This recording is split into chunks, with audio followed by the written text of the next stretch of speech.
Welcome to the Rise Science Podcast. On today's episode, I'm talking with Dr. Mark Rosekind.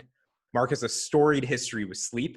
After finishing his PhD in psychophysiology in the late 80s, he went on to direct Stanford Sleep Center. In 1990, he was named director of NASA's Fatigue Countermeasures Program, and it was there that his studies focused on airline pilots and how they were affected by lack of sleep and what to do about it. In 1998, Mark founded Alertness Solutions, a consulting firm advising Fortune 500 clients in transportation, energy, healthcare, and government on fatigue management. In 2010, he became a member of the National Transportation Safety Board, where in 2014, President Obama appointed him to run the National Highway Traffic Safety Administration. Currently, Mark is Chief Safety Innovation Officer at the autonomous vehicle startup Zoox that was just acquired by Amazon for $1.2 billion. I'm very, very excited to talk with Mark today, not only because he's been an early advisor to Rise on sleep science, but also because he's had an outsized impact in the field of sleep and human performance, and is someone that I'm really proud to call a friend and a coach. Mark, welcome to the show. It's really so awesome to be with you. And every opportunity to talk about sleep. Thanks. Well, I can give you that opportunity. It's something obviously that I think when we first met, we were both so excited about, because it's not every day that you get to talk with someone that just is so passionate about the area. One of the things that for most of the listeners, they're going to be really curious about, and as I thought about what I wanted to talk about today and what I thought might be interesting for you to share, is that the leaders that I talk on the phone with every day, the users that are finding Rise on their own, this is like such a novel concept for them that they should be thinking about sleep as a performance enhancement lever. And it's even, more bizarre in an enterprise setting where, you're a business leader thinking about how to improve, your business unit performance, and sleep should even be a priority. Like, that's such a new, novel concept. The science, I think, has a very different perspective on this, but I want to actually share a quote with you that you shared with me. And then I really want to dig into, this idea of sleep as performance enhancement and sort of how you came into this. But this quote that you shared with me, and this is now a couple years ago, you said, people don't care about their sleep. And I was like very taken aback at that point. You said they care about how their sleep makes them feel and how they perform during the day. And that really changed my perspective on this whole field. I'd love to just learn a little more about like how you came into that. What was it that inspired that sort of viewpoint? And why do you think it's still so novel today in 2020 that people are thinking about their sleep not as a performance enhancement? What's been getting in the way? So what's interesting about that quote is it's a 360-degree journey, basically. So I was fortunate to start my career taking sleep and dreams from Dr. William Dement. And Dr. Dement was the guy who helped discover REM sleep, who coined the term REM sleep, started the first sleep clinic, is considered the father of modern sleep medicine. He just passed away, just a little while ago, 91. But I started as an undergraduate in his class called Sleep and Dreams. And what's interesting is a big part of his passion was about, we got to pay attention to sleep as much as everybody's focused on being awake. And so what was interesting is all of this focus on let's, pull back the covers of the night and see what's going on with sleep. And what's interesting, though, is what Dr. Dement, and I learned this over many years working with him, is while you want to learn about all that, what people really care about is how does that feed your waking life? And so how does your sleep help you be healthy or safe or at your peak performance or your mood? And so what was kind of interesting is Bill tried to flip it on its head. Don't focus on wake, you should focus on sleep. And actually helped me come 360 to kind of like, well, the reality is people are going to care about their sleep because it's going to affect their waking life. And that's what people really care about. I fall asleep when I drive. I can't stay in a conversation without falling asleep. Or, I think I could be performing better at this level, but I just can't quite get there. And the one thing that almost everybody ignores, not everyone, but almost, is sleep. And how, for everything else you want to talk about, sleep is probably so foundational to what we do during our waking lives. It's amazing how people aren't realizing how it will differentiate, making you a better everything.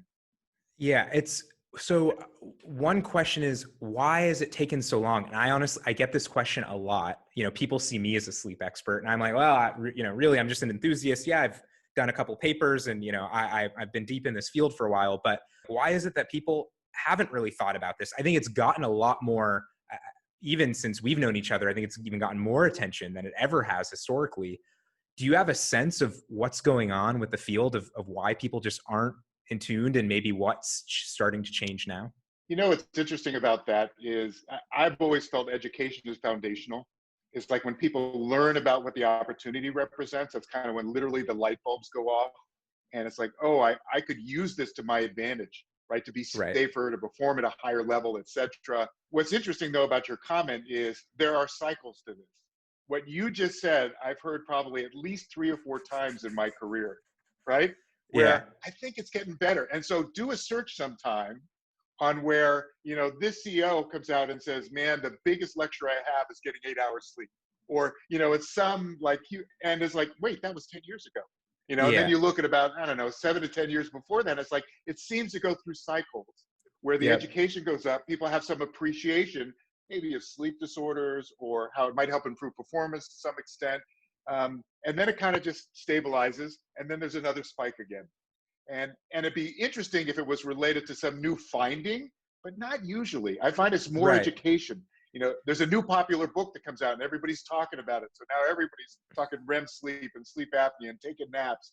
So it's kind of interesting. I think your whole career, you will be battling this because so much of it is two things. As a species, we just generally are ignorant about sleep. And the second thing is we all think it's someone else, not us. There's Yeah. just this societal thing where, it's like, it's the wimps and everyone else who needs that sleep stuff. I'm impervious to it. I can go without it or whatever. And once they learn, and last point about this, the really high performing people I've interacted with, astronauts, Olympic athletes, special operations forces, etc., they're looking for any edge they can get. They've already done all the diet, all the skills training, all this other stuff. And the one thing that's generally been ignored is the sleep.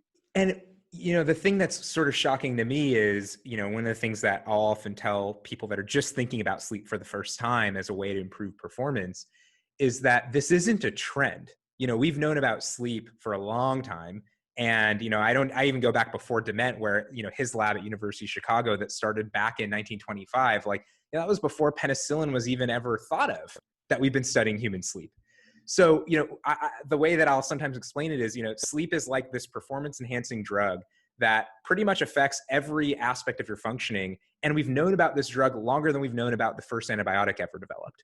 And so the question that sort of I think about a lot is there more science to be done in your mind as you think about where the field is going and where it's going in forward? Or do you think that, the data to date, there's enough consensus that sleep is, if you look at all the levers that you can move, nutrition, mindfulness, physical exercise, skills training, where does sleep fit in that hierarchy of levers that you have control over?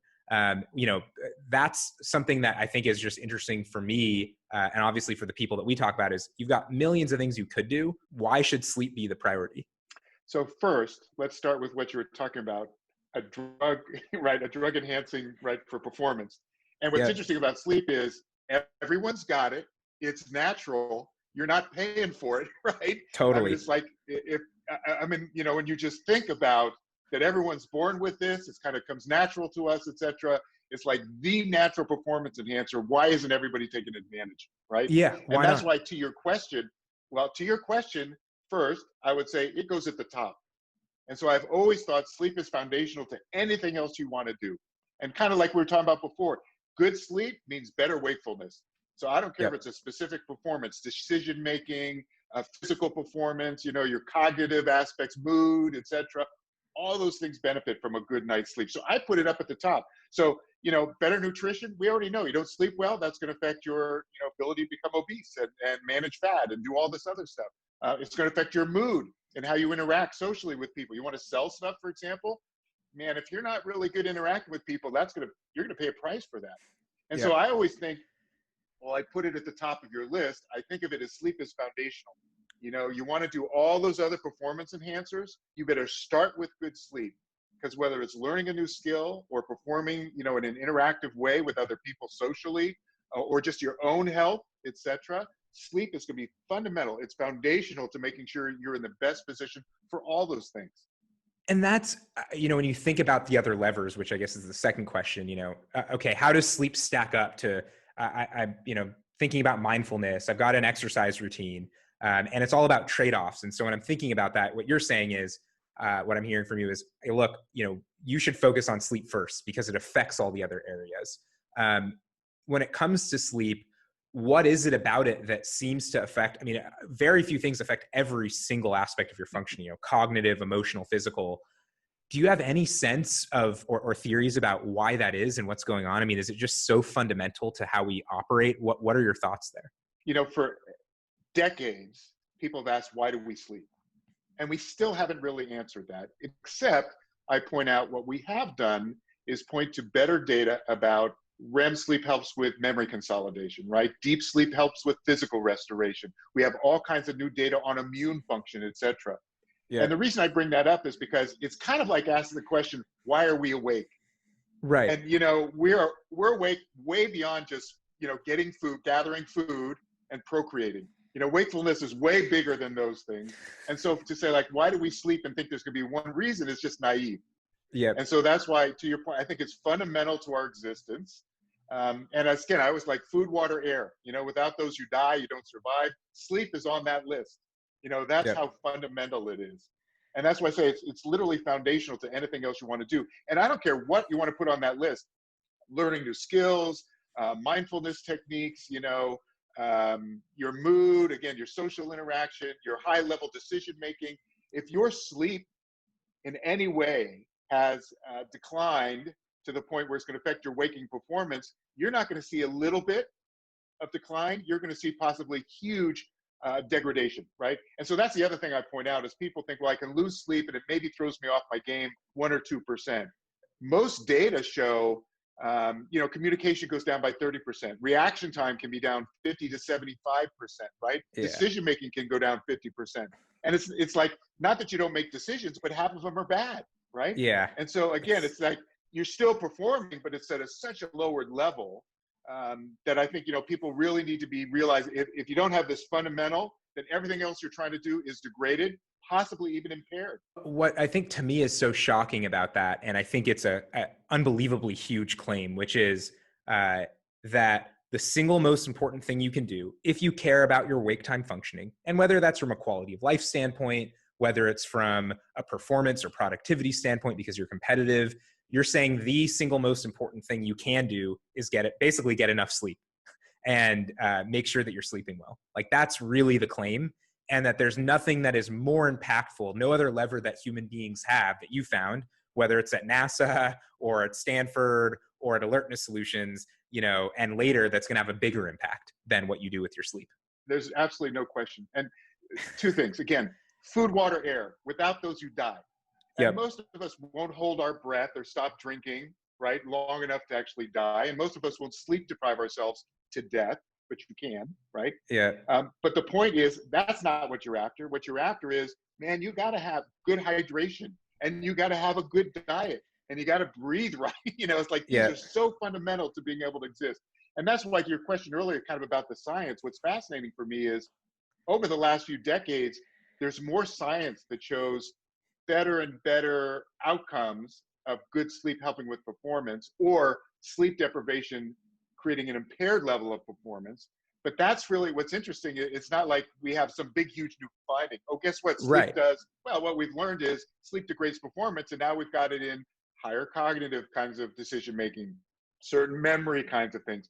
More studies have just built the case stronger and stronger that if you ignore this, it's kind of like ignoring that you need to breathe, eat, and drink water. Right. I mean, it's staggering to me. And this is when people ask me, like, is this a trend? And one of the things I tell them is, we've been studying this since the mid-20s. Like there's so much science on this. There's more than what we know about physical exercise and what we know about nutritional science. Right. This is like this foundational science that's been done, and we don't have to recreate that. I think the question obviously we get excited about is, well, how do you help people change that over the long term? And what do you need to do to affect it? So I guess this is where I'm very curious about your background. And so for everyone listening, I think it would just be fascinating to see, what it seems like that initial inspiration was Dement's sleep and dreams class. You then went on to get a PhD in psychophysiology, and then went on after that to be in sleep research. take us through just that journey of like how you got started in sleep, how that evolved, and then ultimately sort of the transition to really out of sleep at NHTSA, and sort of now on the safety side. What's been that career pathway, and starting in sleep science, getting out of it, but now also sort of still being very close to it? I'm actually on my 6th career, but we'll keep this short, focused on sleep. Yeah. And I think what's interesting about that is, I talk about starting at Stanford because that was literally not just take the class, but there was a way to literally learn how to do sleep research, put the electrodes on and read the sleep brainwave activity. And so I became a TA for that class over the next few years. When I graduated, instead of going to medical school, I thought, no, I want to be a professor and do research in this area. And so I stayed and worked with Dr. Dement, and it was like doing a postdoc before going to graduate school. Right. And so to your point, though, the first part of my career was all the academic stuff. And after graduate school at Yale, where they didn't have a sleep lab, brought a bed into the psychophysiology lab. We have a sleep lab now. Yeah. So my dissertation was on sleep. I did my postdoc with Mary Karskad, who's a very famous sleep researcher who invented the multiple sleep latency test, the gold standard for how you measure sleepiness. Kind of got me back into it, very academic. Back at Stanford, running the lab, very academic. But then we started a project. I was running a lab there, and our, part of our job was getting new projects. And so NASA Ames, which is right in town, Stanford and Palo Alto, NASA Ames in Mountain View, very close. And they were doing a project actually looking at that time of giving pilots naps in the cockpit. And they wanted to record brain activity, EEG and eye movements and stuff, standard sleep lab stuff. How do you do that in the cockpit of an airplane? Right. And so, they got this collaboration with us at Stanford. We helped them figure it out. There was all this noise in the cockpit, electric noise. And so it was hard to get these ambulatory brainwave recorders to actually, pick up. It was just so fun to troubleshoot it and figure it out, right? So I worked with them, and that was a great study in its own right. But to your point, I think that's when I started making this transition. It's like going from the academic with humans, but the NASA work really showed me how all of this sleep science really has a place to improve our waking lives. And I was especially attracted to operational settings. So that means, at NASA, those are pilots and astronauts, for example. And what happened was the folks I was working with made an offer, and I ended up going to NASA. The guy who'd been running the program actually left about 6 months after I was there. And before I knew it, it's like I'm running this thing that was not that far out of my postdoc. But what an incredible 90 to 97 directing fatigue countermeasures program. And our job was, how do you keep pilots and astronauts awake on the job, which is a metaphor for all of us, right? No matter what you do. And you don't want to be awake, you want to be alert and at your peak performance and safe and right, all that kind of stuff. That was the transition. And I think this is a story I don't often tell, but I got to do this one. One of the things I learned at NASA, the scientist, right, is I had friends would call and say, okay, I launch tomorrow. Should I do A or B? And again, a scientist would say, well, what a great question. Give me about 2 years to do the study. The paper will come out in 3 or 4. Or I can let you know the data in about 1.5 years. And they say, no, I'm launching. We're talking like on the shuttle tomorrow. Should I do A or B? And it made me realize there's all this sleep science, even if you didn't have the exact answer for that particular case, right? There was all this sleep science that we had that you could apply to the situation, that if you gave them any information, their safety, performance, et cetera, would go from here to here. Why would you not give them that? Right. And so, when I moved to NASA, it was a chance to basically say, how do we apply the sleep science to enhance lives, safety, performance, health, mood, et cetera. And of course, most of these were in, high performance environments where there was life and death kind of stuff, because it wasn't just commercial pilots, it were military pilots, special operations kinds of groups, astronaut corps, et cetera. And they were just hungry for it. And I'll just little one wrapped in because I don't get to talk about this much. No, and this stuff is so exciting for me because it's just having been now almost interested in this for the last 10 years, just to hear, again, goes way beyond, that was 2011, that by that time you had gone in and out of multiple careers in sleep science. So just to hear this history, I think is just, for me, so much fun. And for everyone listening too, that thinks that, sleep science is this new field that just started. I think for them to hear this is just incredibly useful. That's why I'll tell you, just to wrap the NASA part, after I left, and was at Alert Solutions, I used to participate at Bombardier, used to have a safety stand down for pilots, corporate pilots, and anyone else who was interested. And I used to have a 2-hour slot to talk about fatigue and fatigue countermeasures. So I was very fortunate because the friendship lasted over a decade. I got to know Captain Gene Cernan, the Apollo 17 commander, the last man who walked on the moon. Wow. Okay? So this is a guy who's like done it all, you know, aircraft carrier pilot, you know, other flights, last man who walked on the moon. The first time I met him, and there's 500 people in this audience, and Gene is sitting literally in the front row, you know? Yeah. And at the end, there's 2 hours. So it's the end of the first hour. We're about to take a break, and his hand goes up. And the first hour is about sleep. The second hour is strategies, countermeasures. And his hand goes up and he goes, Mark, you know, this first hour, now I understand when I was on the moon, why this happened, why that was a problem, how come this was going on. And, you know, I'm sitting there thinking, you know, the next hour should be Gene telling moon stories about sleep. Right. But exactly. the point I always make is, you know what? It doesn't matter who you are, what you've accomplished, how well trained you are, how smart you are. This is like fundamental. And it takes somebody like, you know, Captain Cernan, who's literally been on the moon, right? The last guy to walk on the moon, to kind of say, why didn't we know this then? Right? It's kind of like what we should all be getting this as fundamental information to make our jobs better.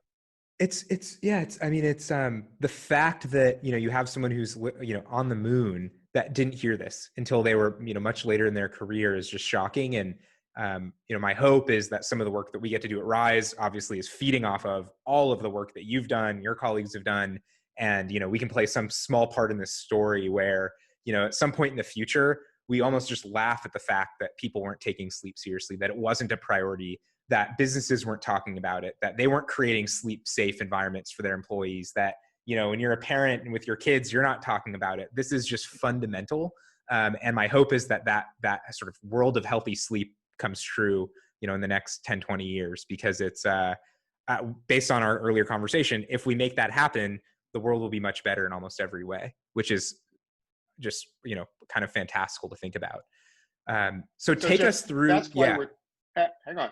This is why we're talking, because, you know, it's like what you're trying to do is move that from, you know, that slow curve to that line, right? And so that's why we're talking. Anytime I can support, you know, folks like you that are on the positive side of trying to not just get people educated, because the second half of this, one is get the information. The second half, what are the tools? Yeah. Because people finally say, okay, I get it. This is really important. But the second, I always say you got to have your other hand out, which is, so what do I do about it? You got to give them the tools so they know how to get good sleep, how to handle operational, you know, everyday stresses, etc. It's like, you got to give them the tools. So that's why we're talking, because, you know, your efforts to get us on that other side are going to be critical. And listen, I hope it's 10, 20 years. But that's what I'm telling you. I mean, Dr. Dement was at it. He just died at 91. And, you know, I think he's got disciples like me. We try and get others like you passionate and energized as well. But it's been a long haul, and we're clearly not there yet.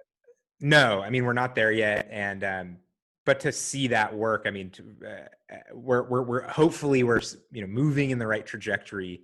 And, you know, for us, the exciting thing is, can we stay in tune with what the science is saying, and be, I think the line that we always use internally, whether we're building product or we're writing a new blog post or we're putting together a sales deck, whatever it is, you know, could this stand up in front of a room of sleep scientists? If it's on the sleep side, if it's on the behavioral change side, could this stand up in front of a room of behavioral scientists?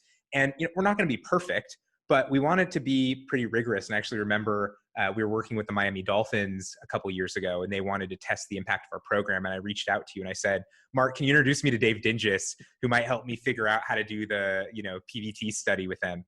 And, you know, fascinating results, obviously. And we've just been such great, I guess the sleep science community has just been so great to us and so giving, and anything we can do to give back, we want to, because we've been the recipients of, you know, we really haven't had to do any new research. All we've had to do is just apply what's already been known. That's to your point, which is, while there's more science that continues to emerge, you have enough now to apply right to people's lives and make a difference now.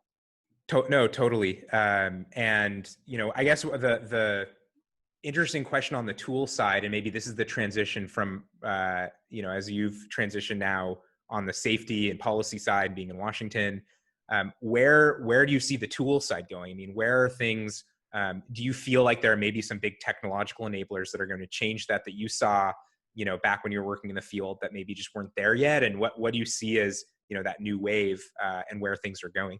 There are kind of three areas. One is education, which we've already talked about. I mean, Dr. Dement used to talk about this all the time, and I just sort of, repeat what he says, which is sleep education needs to be literally incorporated into every level of our education system. Yeah. I mean, he taught a college course, and there are few around the country, but it's like, man, you should be doing this in elementary school. Totally. It's like, yeah. Start there, and every year you're learning more. I mean, it's like, food, water, air, right? I mean, it's like totally. so basic. You need to start there. I think, the other two big ones are technology. And I think we've seen so much advance there with wearables and phones and all the rest of it, that there's new opportunities. And I think there are limitations right now to how valid some of the wearables are and some of the other part, et cetera. But just the fact people are talking about it. It used to be how many steps did you get? Now it's like, how was your sleep? Right. It's like, just to get people talking about it. So I think the technology opens up all kinds of new opportunities to literally be part of people's lives, because that's where the change is made. That's where things are going to, make a difference. So I think technology is there. The third area I like to point out actually is policy, because you bring it up. And having spent time in Washington now at pretty interesting levels, there are ways. It's interesting how, I mean, the stuff is so obscure unless you're in the industries, but there are literally laws about hours of service. How long can pilots fly? How much rest should they get? Long haul truckers, how long can they drive? And if you understand the science, you look at what some of those policies and the regulations are, and you're just kind of like, what are they thinking here? Right. And so I think that's another huge area where you can educate people. It's really critical. You give certain technology, but also at some point you need some policy structures that are going to give people guidance on what's okay generally to do. And so I think that's another arena that's mostly untapped right now. An area where you had, pretty unique experience. So at the NTSB, you're investigating horrific things that happened. People died, et cetera. Before I left, Dr. Marcus and I, another guy who was there in the recommendations, Jeff Marcus and I, did a really interesting study just looking how often did fatigue show up in an accident and a crash investigation. And so we're looking at findings and probable cause and contributing factors. It's like any place. And we looked over 12 years across all the modes. 20% of all investigations had fatigue, some fatigue element in them. Think about that. The NTSB only looks at big stuff, and 20% have some fatigue element in those investigations. So 1 out of 5. And I think that's, probably a good estimation, could be even higher. And so, I think this is the stuff where, it's been around. If we don't pay attention to it, there's a huge price. And I think, again, people think about that with their own driving, et cetera. But even as a society, that's what I'm talking about, the NTSB investigations. These are things that have had, many lives have been lost and changed, right. In truck crashes as well as airplanes, et cetera, where fatigue played a role. And we shouldn't be allowing that to happen, No. And just to go a little further, at NHTSA, the hottest thing when I was there behaviorally was impairment. Drunk, drugged, distracted, especially distracted. And what I pointed out is, there's one D that's off. And I give my son and his wife credit. They came up 4 Ds, not 3. There's 4, right? So it's drugged, right? Drunk, distracted, drowsy. There's 4 of them. Yeah, and I point out, not everybody's drinking, not everybody's on their phone, but everybody's got to be awake and you hope alert when they're driving their car. So it's like, even there, it's like fundamental. You want to do road safety? Well, impairment's a huge part of too many crashes, et cetera. And fundamental to that is people got to be awake if they're going to actually, eyes on the road, head in the game. And I think, one of the lines that Dement says is a lot of people walk around and one of the things I've tried to look at in the research is, why is it that you can walk around with a fair amount of sleep deprivation and not feel subjectively that sleepy, yet your objective performance can continue to decline? And there's one paper that I really love going back to on this topic, but it really shows that basically after about 3 days of getting a certain amount of sleep, that you basically level off in terms of your subjective rating of sleepiness. Right. And so I don't know exactly why, and the paper I know talks a little bit about that, but that to me is just really fascinating, that in some level, evolutionarily, we're almost wired to, and this is way out of my realm here, but my hypothesis is that, evolutionarily, if you got less sleep than you needed at some point, that was almost like a fight or flight mechanism.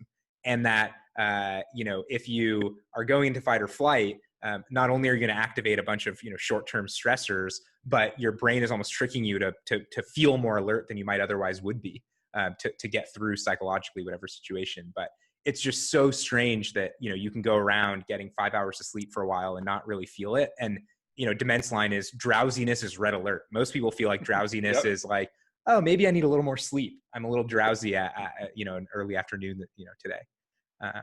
So I'm going to extend that just a little bit. Yeah, In that please. one of the things I always like to highlight is that part of what you're describing is also a disconnect that we have between our subjective feelings or ratings of alertness and our actual physiological level. So there's this guy, Mitsuo Sasaki, did a great part of a NASA study where he's got this wonderful graph I love to show where people, they were airline pilots in the study, they'd Okay. rate themselves on a scale being at a 1, but when you measured physiologically how sleepy they were literally falling asleep in about 5 minutes, which is the twilight zone. That's pathological level sleep. So they'd rate themselves very high, but physiologically they're nodding off pretty much in a pathological arena. So there's a disconnect Right. between our subjective estimate, but that's kind of what you're saying is like, if Yep. you're at a deficit, it gives you that sort of that fight or flight. Basically, it's like you're at a deficit, but you got to perform. So Yep. I think basically that disconnect allows you to continue, but there's a huge deficit in your performance, et cetera, that puts you at risk. And I got to tell you, for all the data, there's this one video that Dr. Dement had. It was a study where they sleep deprived people, and then they had them sit at a table with a little switch. If you think you're going to fall asleep in the next 10, 15 seconds, hit the switch. Okay. If you think you're going to fall asleep in like 10, 15 seconds, just hit that switch. And they were sleep deprived, and the camera was right in their face. And here are these people, with their fingers on the switch, and they're going, and there's experimenters saying, if you think you're going to fall asleep, hit this. No, I'm okay. And they're not hitting the switch. So there's this major disconnect between subjectively how we think we're okay and physiologically where you're literally ready to fall asleep in a few minutes, right? And if you're at that point, you're sort of deathly sleep deprived. Like you should not be driving, you should not be operating any machinery. You are, if you're even close to that, you're not in a good spot. And one of the things, as far as a tool goes, is when someone says, I'm good to go, and you've just been on 3 all-night flights with them and then delayed whatever, and they're like, I'm good to go, you can't believe them. And it's not that they're lying to you, but we're just really bad raters of how alert we are, especially when you're already sleep deprived and tired. And so is that maybe one of the reasons why, at least on the consumer side, when you're hungry, you tend to, know that and eat. When you're thirsty, same thing. But when you're sleep deprived, what we're saying, the data shows really convincingly is you're just fully unaware. And it's really a shame because I think if maybe that was fixed and we immediately felt it as soon as we had a little bit of physiological deprivation that was affecting our performance, then maybe we'd expect a change. But I think that's one of the things that is a really big problem, that somehow, for some reason, there's this huge disconnect. But that's why I always felt like you need subjective as well as objective kinds of measures. And so what I love to do in some studies and some evaluations that we did was literally have people rate how they were doing, but then take things like a performance test, like a simple reaction time test, and show them the discrepancy. Yeah. So, I mean, we did this one study with Air New Zealand. We took people on a productivity scale who said they were like in the top 10%. They were like way up there. I'm doing great, subjectively. And yet when we measured their reaction time test, they were degraded by 20%. Wow. So the people who thought they were doing their best at the top were actually 20% degraded. And so again, that disconnect. So the tool though there is one, the education. There's a disconnect between how you feel and how you're really doing, sleepiness and performance wise. But the second part that's really critical is, so what are the cues you should look for or use to let you know when you're in that dangerous situation? Exactly. Right? And that's again where education, which is if I haven't got the sleep I need, or it's the wrong time of day because of circadian factors, or you know what, I forgot where I parked my car, or I thought my keys were here, so a memory lapse or whatever. It's like, don't discount that. Those are the cues that tell you there's some kind of disconnect, that actually is affecting your performance in ways you're probably not aware. I think that that's a really interesting point, and something that when we work with a lot of different, across individuals, pro athletes, top level business people, one of the things that's most surprising, we typically start with a sleep science education workshop, is one, just how far ranging the impacts are. This isn't just, how you feel when you wake up. But the second thing is that we'll find a lot of people that they feel like they've got no energy. They're going to doctors, they're going to therapists, they're really anxious, they're stressed out, they're maybe underperforming, they're irritable when they get home, and they don't know what's wrong with them. And they've tried all these different approaches. Maybe they've tried a wearable, or they've tried going to therapy. The list goes on and on of things you could try to do. And then finally we say, look, well, how much sleep debt do you have? Oh, wow, I've got 15 hours of sleep debt. Oh, well, let me see if I can work that down. And they cut their sleep deprivation in half. All of a sudden they're like, I just feel way better. And it's almost this magical moment that hits them of like, oh, that when I don't get enough sleep and I'm truly changed my sleep deprivation, all these other parts of my life change. And I think it's just that aha moment for people. If we could get more people to that moment, I think they would start to kind of realize that. And you start to pick up, oh yeah, I was irritable at home today. Or like you said, you lost your keys, and that becomes a signal. It's not just what you're saying is, even if you feel amazing at the top of your game, good chance there is no way that you can perform at the top of your game if you have sleep deprivation.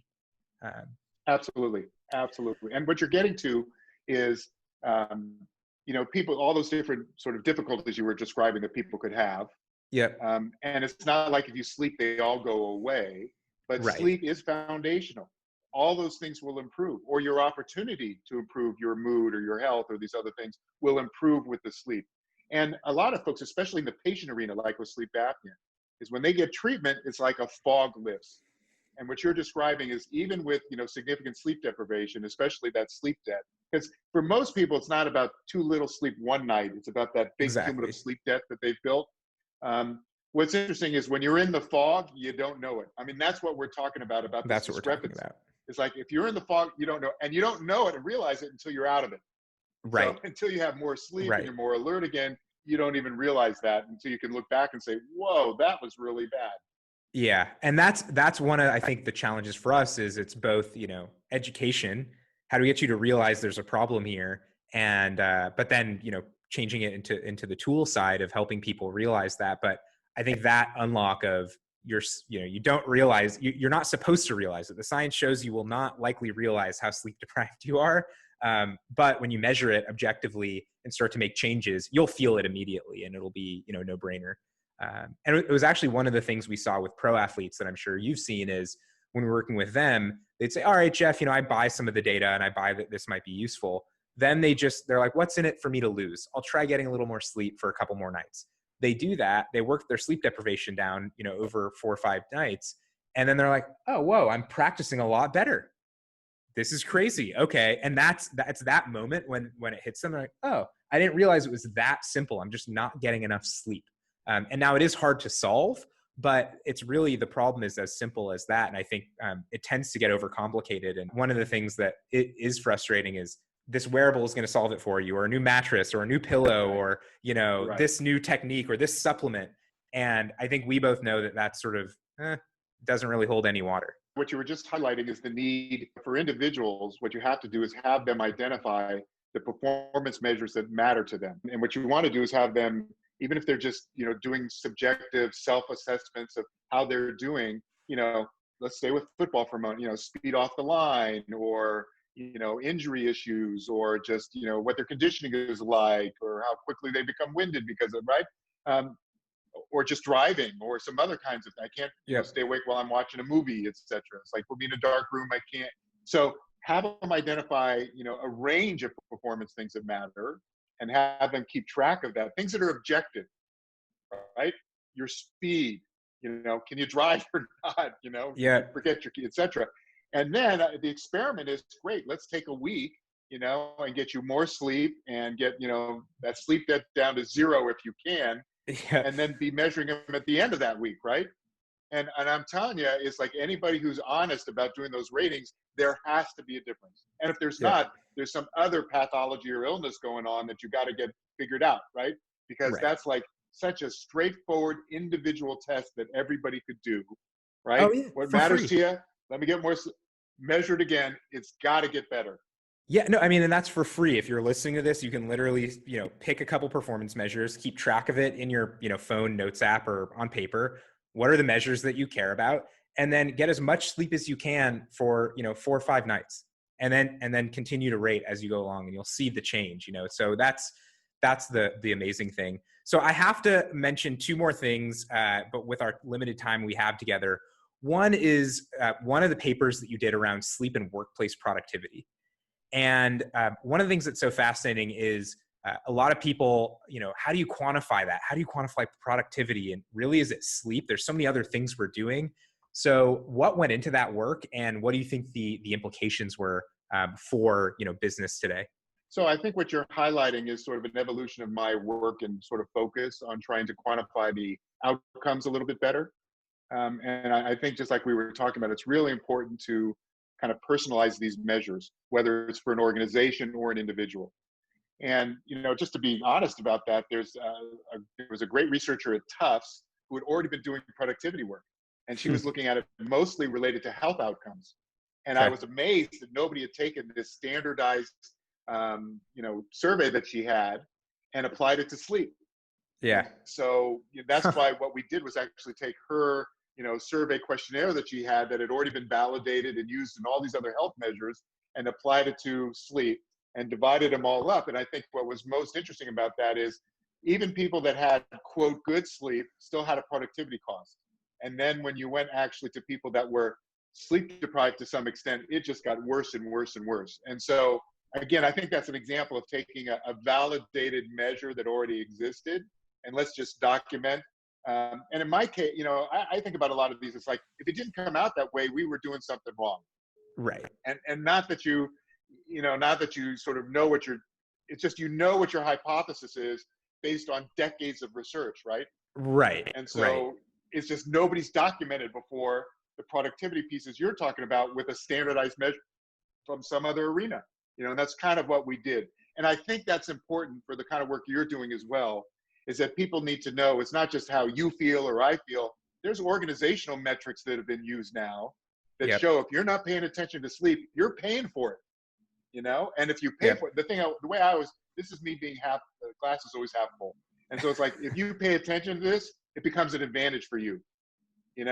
In life or death situations, it's like, do you want to be the one who's at risk, or do you be the one who's got the advantage? I used to do this with Olympic athletes. Milliseconds make a difference between silver and gold. Do you Totally. want the advantage, or are you just going to let the silver be okay? And it doesn't matter who you are in sales or other athletic stuff, or just in life. It's kind of like, if you have this information, you're the one who gets to apply it to make it an advantage, as opposed to everyone else who's ignoring it because they think they got it covered, and they're actually paying a price for it. Whether they know it or not, they're paying a price. Yeah, and it's quantifying the price is definitely something that I think can be helpful on the educational realm. But I think, like you're saying, the science is so convincing that, and that's been done. Again, this isn't a couple of years. This is almost 100 years of research that's been done. We know how it affects the brain. We know how it affects all the fundamental processes that would lead to something like productivity, and how well you're able to do your job, and how good of a friend you are, and all of those quality of life measures that would matter too. And it's interesting to hear you say that if we don't see the outcomes, you're so confident in the existing science that the measure is not right. Like, and for a Right. scientist to say that is, I just want to point out, I think is a really, really bold claim, that you're saying, no, the theoretical causal data we already have is so strong that if we don't see the outcome to what we're measuring, it's that the measurement is faulty, Jeff, which is if I don't let you breathe and you don't die, there's something wrong with our measure. It's kind of like, right. that's how that's exactly right. So you got it. It's totally wild. So the last question that I want to ask, that I try and get to everyone on the show, is, and I think we actually have a couple things that are pretty applicable that people can try, but your career is, like you said, 6 different careers. If you had any one of those, it would be remarkable. But you have 6 somehow. I mean, it's just, that's unbelievably remarkable. And one of the things that has inspired me is your ability to consistently push yourself. You get to the top of one field as an academic. Okay, now I'm going to do it in industry. I'm going to get to the top of that field. Okay, now I'm going to do it in government. And now I want to go and figure out how I can help more people. I mean, it's just pretty amazing to see. and definitely an inspiration for me. Is there one thing that you've done, and this could be earlier in your career, maybe something new you've learned, that has had an impact on how you perform, at work and at home? And it could be something simple, could be something more complex, could be sleep, doesn't have to be sleep. So I'm like walk the walk. So it's two things, but they're related, and it is sleep. And it starts with get the sleep you need every night. And if you can't get it, naps are great. So it's like those two things to me, doesn't matter where you are, what you're doing, etc. But again, it's fundamental and foundational. You get good sleep, it's going to totally change your ability to perform during the day. And guess what? Life doesn't always allow you to get the sleep you need. No. And if you know how to use a nap strategically, that can offset that and help you keep performance, safety, your health, your mood, at a good level. So it's like making that the priority. And it starts with a good sleep at night. You're great during the day. Wasn't good? Think about the nap. And believe it or not, and I'm not just saying that because this is what I do, but it's kind of like I have lived that pretty much for decades. Yeah, no, I mean, and your track record goes to show that it pays off. But we also have 100 years of science almost that's also saying that that's an impactful full technique. And that's just, yeah, it's out of all the things that are out there, it's just still amazing that I think the big takeaways for me are how good the existing evidence is. How, I think one of the other big lessons learned for me is that, even if you are very sleep deprived and it's affecting your performance, you won't realize it and you need external support. And then, that long term, if you can get this one thing right, it's probably going to have bigger impact than anything else you could do. And those are some great lessons and takeaways. And thanks for being with me on the show.